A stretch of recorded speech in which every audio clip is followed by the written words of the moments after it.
Who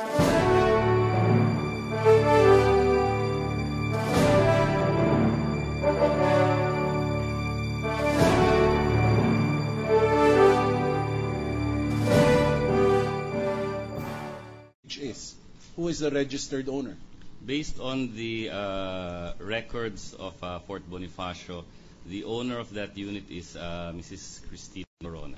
What record are you referring to specifically? In our records, there is a deed of absolute sale. If I show to you a copy of this deed of absolute sale, will you be able to identify the same? I will be able. It was already established that by the witness, and there's no objection, that they admitted that the owner of the unit is Mrs. Corona. Yes, Your Honor. What is the purpose of presenting another document to prove that he's the owner? I am just going to confront him with Section 7 of the deed of absolute sale. Go ahead. Yes, Your Honor. I am showing to you the deed of absolute sale. This is the document which you referred to.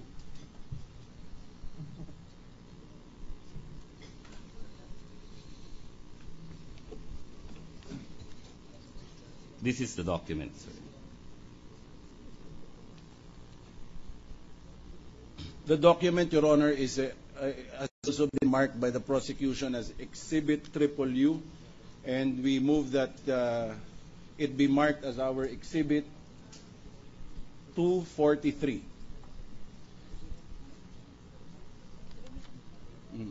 Your Honor, Mr. Witness, rather, Section 7 of this contract provides for the terms and conditions of acceptance of the unit by the purchaser. It states in part, the seller shall notify the purchaser in writing of the readiness of the unit for acceptance by the purchaser and delivery by the seller to the purchaser of the same. My question is, when did Fort Bonifacio Development Corporation notify Mrs. Cristina Corona about the readiness of the unit for acceptance and delivery? Based on our records of that unit, that the purchaser was notified sometime in the year 2005. May I pose this question? On or before that date, did the purchaser pay any consideration for the unit? On our records, the unit had been paid for by so the time. It was paid for. The only thing material here is when it was delivered by the owner. Yes, Your Honor. Values, the turnover and executed deficient Bonifacio Development. So in other words, there were punch lists containing developer. Yes, that's correct.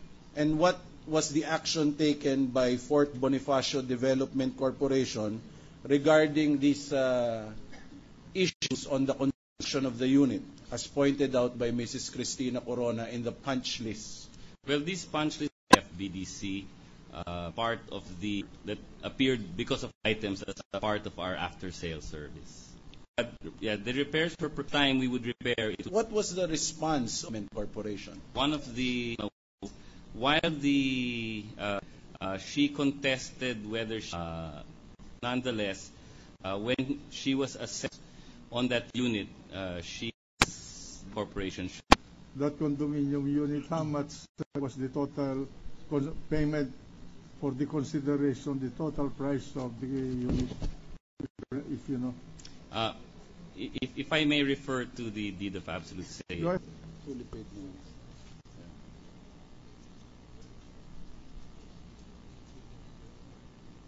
The witness, Your Honor, going over the deed of absolute sale, may it be reflected in the record.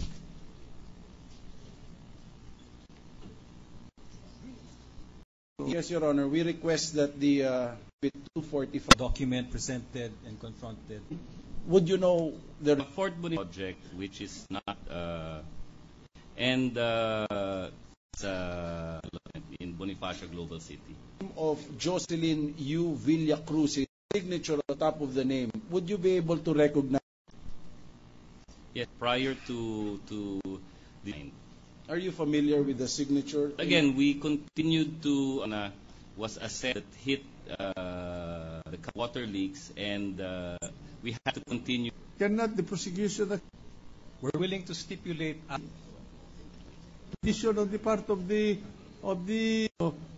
to acquire the property.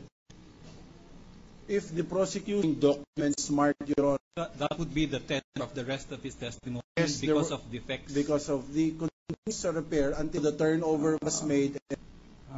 Understand the factual situation that there a unit of now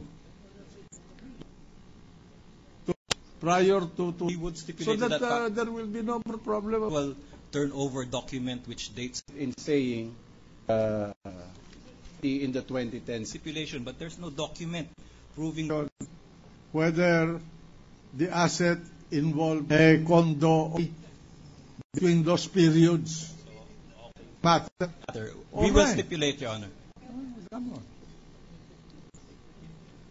will the prosecution meet the point that of December 31, 2010? If that the manifestation that would be the testimony of this witness, we would stipulate. Thank you, counsel. In which case, to abbreviate, Your Honor, is that the Bonifacio Ridge assessment letter for the be marked as our Exhibit 246, the response of Mrs. Corona to the said assessment dated August 1, 2007, be marked as our Exhibit 247, the inspection report for Unit B 1902 dated October 7, 2008, executed by Engineer Benedicto Macabenta of the Spanish Bay Bonifacio Ridge Condominium, be marked as our Exhibit 248. Mark them accordingly. Now, may I suggest that both panels will submit a written evidence of your stipulation of fact on this particular property. Your Honor, we will adopt exactly what will appear in the transcript of stenographic notes that will be provided for us tomorrow. Yeah. All right.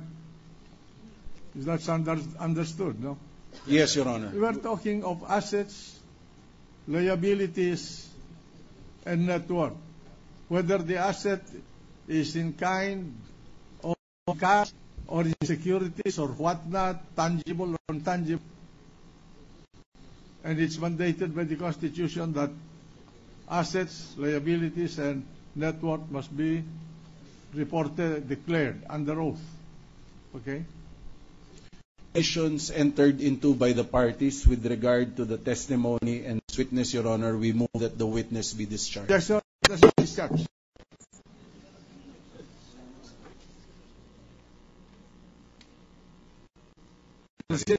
Clarificatory na on secretion na i-quash o ang subpoena sa request for natanong na po. And in fact, during the 2 days po na nag-cross-examine, hindi naman namin iniisip na ang depensa lead ang impeachment court sa tunay na purpose.